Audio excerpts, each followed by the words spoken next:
제가 재밌는 시계를 하나 샀는데요. 홍보하는 게 아니라 여기 보면 제 심장 박동수가 기록되더라고요. 점점 오르고 있습니다. 제가 기도하면서 단상에 올라갈 때도 상당히 긴장이 됐는데, 기도하면서 처음 알았어요. 아, 내가 목사로서 처음 설교하는 거구나. 막 가슴이 지금 터질 것 같네요. 이러면 안 되는데 실수하지 않도록 우리 기도해 주시고 잘 들어주시길 바랍니다. 네, 여러분 인생에서 어떤 순간이 떨리신가요? 저처럼 떨리신 적 있으시죠? 그 학교를 혹시 처음 갈 때 기억나시나요? 저는 그 중학교 때는 기억이 안 나는데 초등학교 처음 갔던 그 오후는 기억이 납니다. 엄마 손을 붙잡고 여기에 뭐 붙이죠? 코수건. 아, 그때는 그랬어요. 제가 코로나 들리니까 코수건을 여기다 붙이고, 또 이름이 있는 이상한 긴 종이를, 그때 왜 그리 촌스러운지 몰라. 그 당시는 이렇게 긴 걸 해서 엄마 손잡고 가면 엄마들은 뒤에 서 있고 아이들을 막 앉히는데 책상이 이만한 종이가 있죠. 거기 앉았던 첫 선생님을 만났던 적이 생각이 또 나더라고요. 또 혹시 사랑하는 사람을 처음 만난 적 혹시 기억나세요? 남편을 처음 만난, 전혀 관계없다. 그런 표정이고, 우린 예수님만 사랑하죠. 저는 기억이 몇 년 안 됐잖아요. 저는 이제 2018년, 18년도인가? 벌써 헷갈리네요. 결혼한 지 얼마 안 됐으니까 처음 만났는데, 그 롯데월드에서 만났어요. 롯데에 있는 그 무슨 5층인가 6층인가 하는 식당에서 만났는데, 처음 딱 봤는데 아우라가, 저 처음 봤어요. 성자도 아닌데 아우라가, 다 앉기 전부터 저는 마음 먹었죠. 이 사람이다, 데려가야 된다. 그렇죠. 사람을 만날 때 참 떨리는 것 같습니다. 가만히 생각해 보면. 그리고 제가 언제 떨렸나 하니까 농구 시합할 때, 내 대학생 때 이제 동아리별로 대회를 했는데 결승전에 간 거예요. 저도 열심히 했습니다. 날렵했습니다. 그래서 나갔는데 너무 긴장이 되는 거예요. 너무 긴장이 되는 거예요. 아직도 생각이 나네요. 막 손이, 가슴이 막 쿵닥쿵닥해서 지치지도 않아요. 그런, 너무 아드레날린이 막 분비되니까. 그리고 이제 임산부가 출산을 준비할 때, 제 아내가 다음 주 월요일 날 출산을 하죠. 지금 상당히 긴장하고 있습니다. 엄청 긴장해서 잠을 못 이루고, 그 여성분들은 알 거예요. 그 출산을 앞둔 잊지 못하는 그 순간들 막 더럽고 떨리죠. 그리고 이제 이번 주는 아니고 다음 달 한 12월 이제 그 초순으로 알고 있는데 수능. 여기 수능 세대가 없으시죠? 학력고사. 학력고사 세대시죠? 전부 다. 뭔가 큰 시험을 준비하러 갈 때 참 떨리는 것 같습니다. 이렇게. 그리고 이번 주에 참 새 가정이 떨고 있죠. 그 결혼을 앞두었을 때. 내가 들어가야 되나 말아야 되나 끝까지 고민하고 있는 우리 신부들. 그 남자들은 전혀 생각이 없어요. 저도 아무 생각이 없어요. 출발! 가고. 그런데 이제 떨고 있죠. 이렇게 누구나 떨리는 순간이 다가오셨을 겁니다. 오늘 본문에서는 조금 더 큰 선택의 순간을 하고 있는 한 사람이 있습니다. 그는 바로 여호수아입니다. 한 번도 가보지 못한 곳, 경험하지 못한 중대한 사명을 가지고 있었기에 그랬습니다. 그에게 하나님이 찾아오셔서 그를 어떻게 이끌고 계시고, 정말로 이런 사명과 떨리는 인생의 순간에서 우리도 살아가고 있는데 우리는 어떻게 살아가야 하는 것이 맞는지 한번 그의 모습을 간접 경험하며 그 은혜를 나누는 귀한 시간이 되었으면 좋겠습니다. 먼저 모세의 뒤를 이어서 사명을 받은 여호수아를 우리 한번 살펴보려고 하는데요. 오늘 본문에서 들어가는 여호수아서에 대한 그 간략한 그 내용을 알고 계셔야 됩니다. 여호수아는 너무나 큰 사명을 받았고, 그것은 바로 이스라엘 백성을 장정 60만 명, 6명 아니죠. 60만 명, 너무 많아요. 이 노년과 어린아이까지 하면 약 400만 명의 사람을 생명을 걸고 사명을 감당해야 했던 것입니다. 그 말씀을 여호수아서를 통해서 남겨두셨는데요.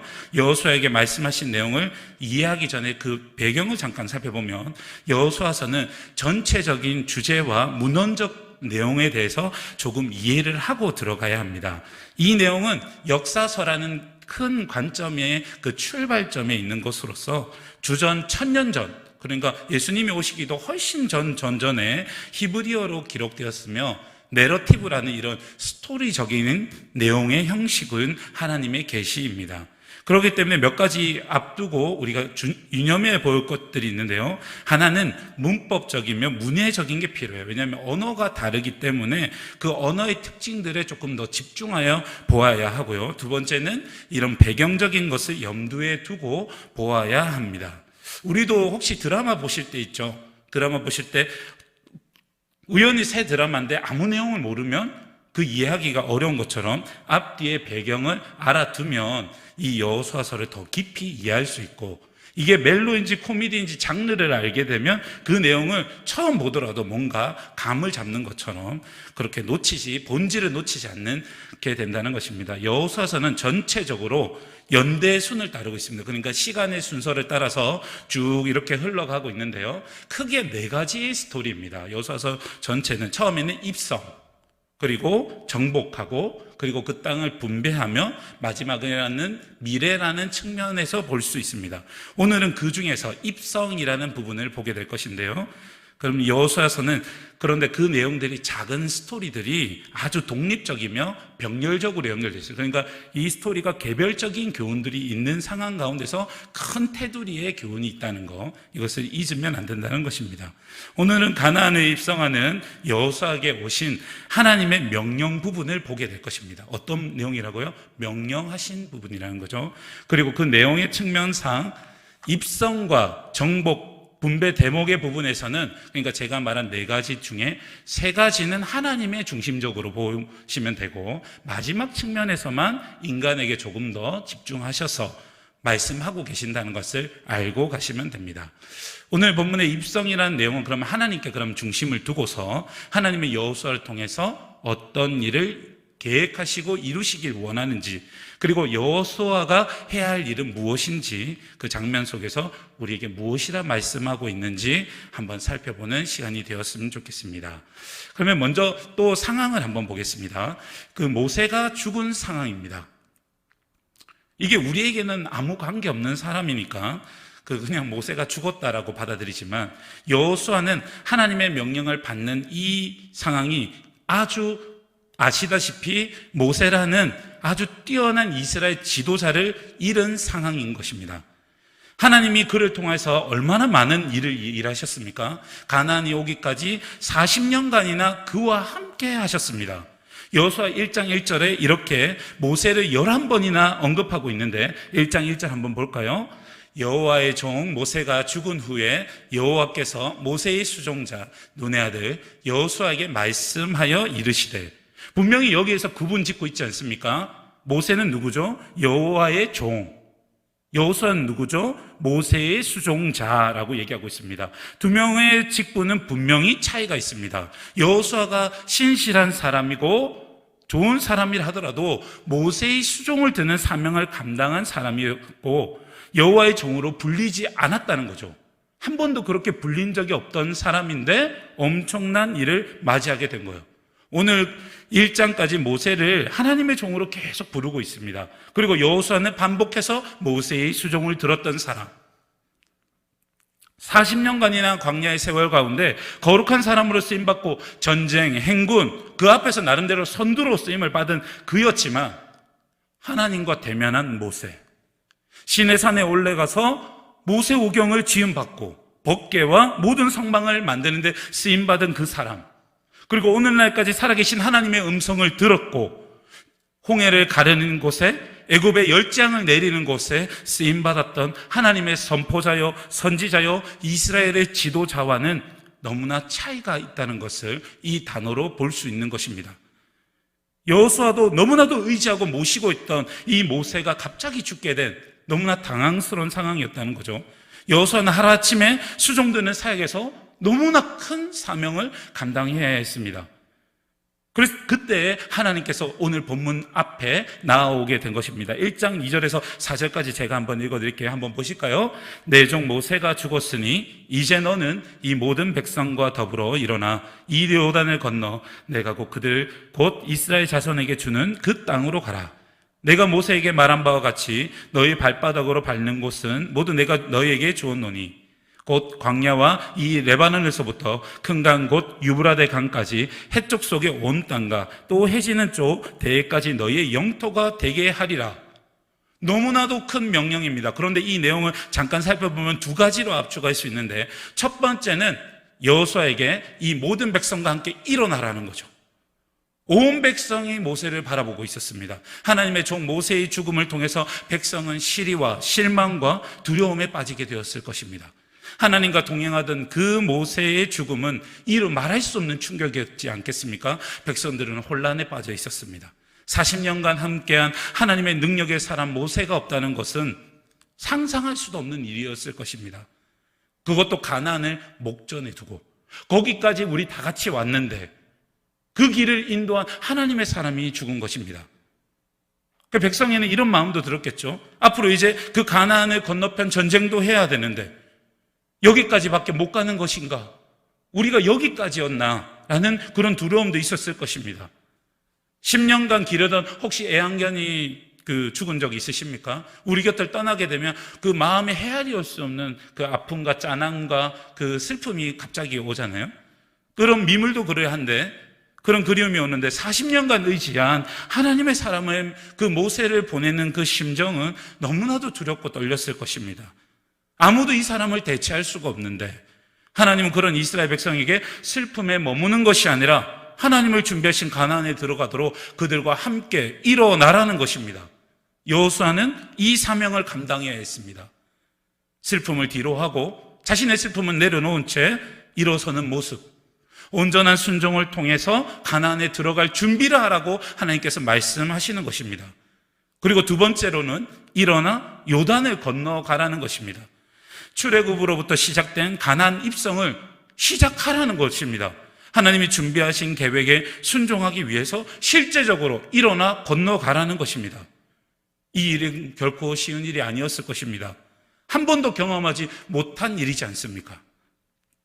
그리고 모세도 할 수 없었던 새로운 도전과 새로운 순종이 시작되는 것입니다.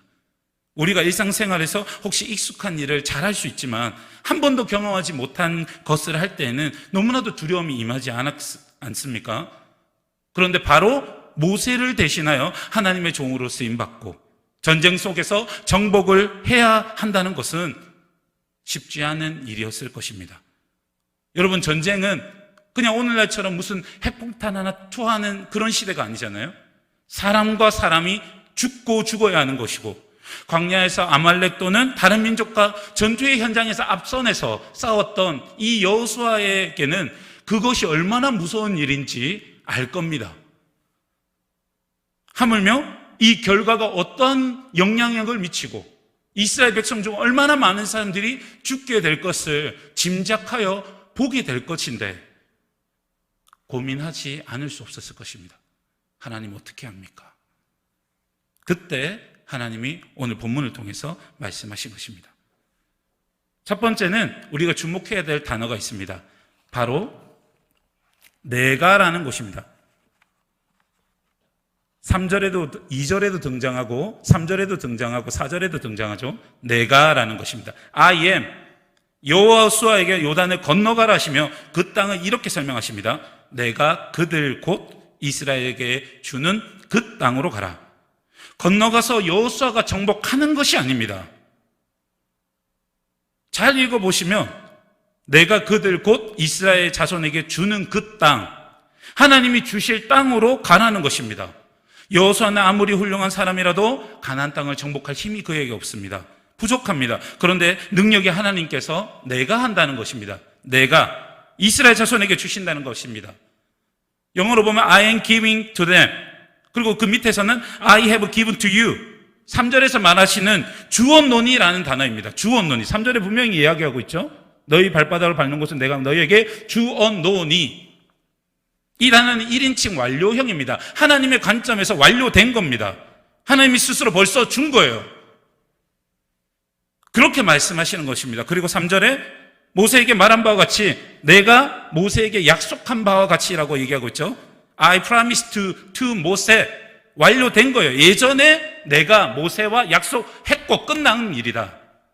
이미 약속과 계약이 되어서 더 이상 변하지 않는 일이야 라고 말씀하시는 거예요. 여러분 혹시 집을 계약하러 가신 적 있으십니까? 어떤 마음으로 가세요? 너무 설레죠. 새 집에 가니까 막 떨리고, 그렇죠? 계약금을 가지고 부동산에 가서 상대방과 함께 공증을 하는 그 사람을 세우고, 그리고 이사 가는 날 잔금을 치르고 새 집으로 이사 가는 거 한번 생각해 보시기 바랍니다.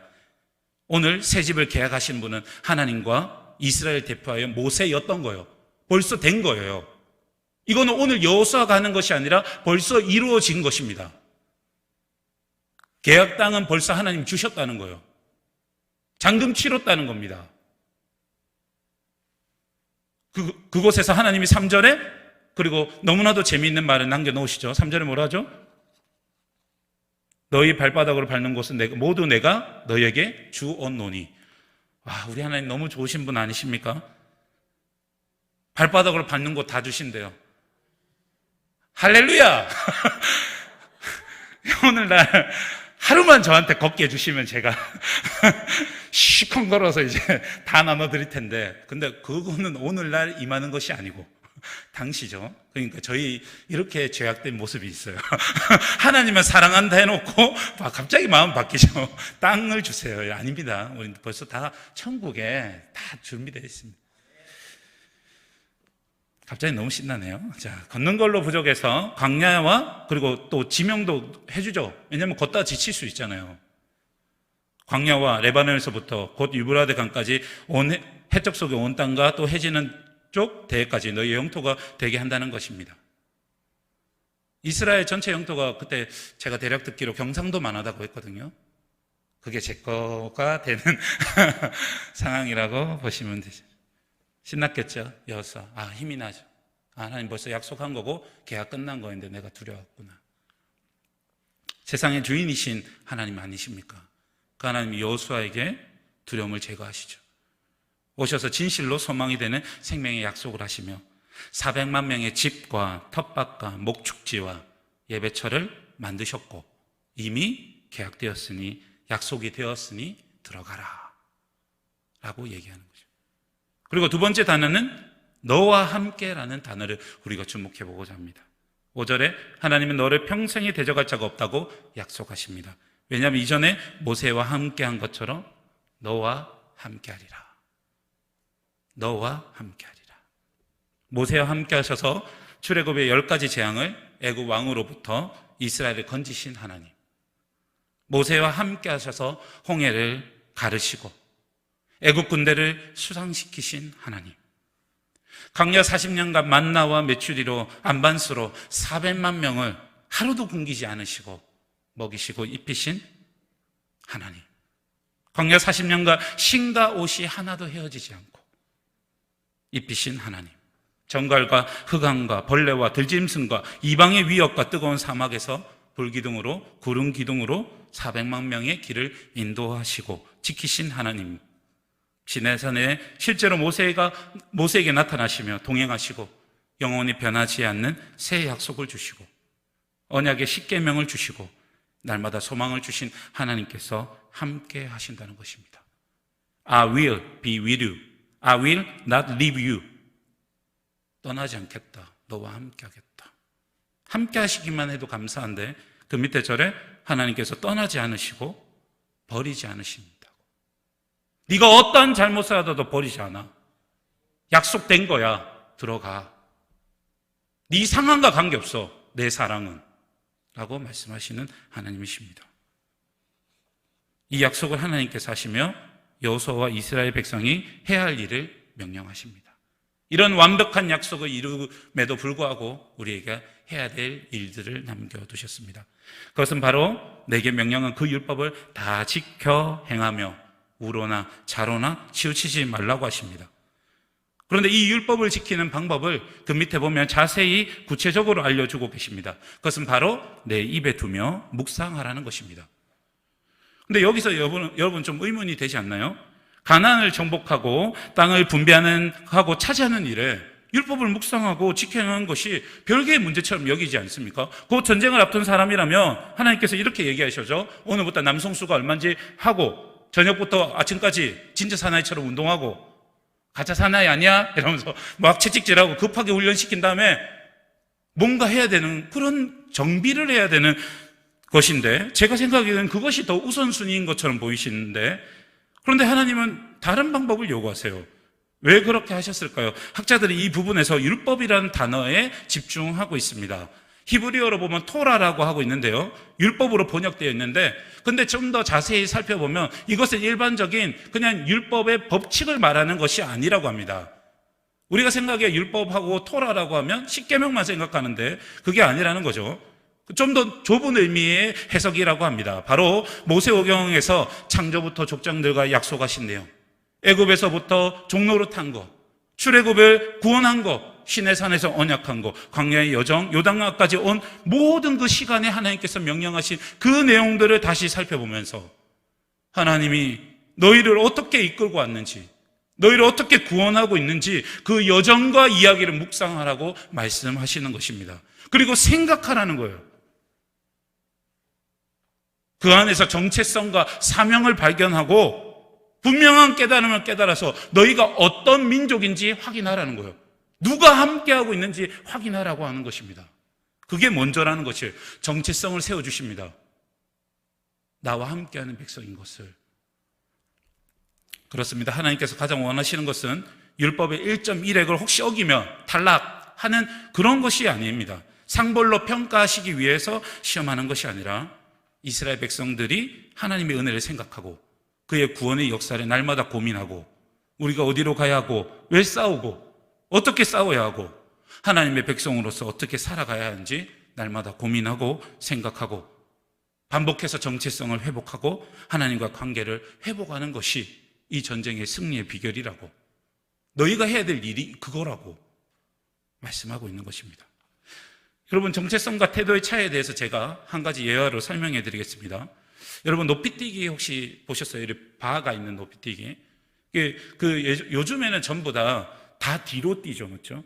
근데 이게 1968년도부터 그렇게 된 내용입니다. 그 전까지는 바가 있으면 앞으로 뛰었어요.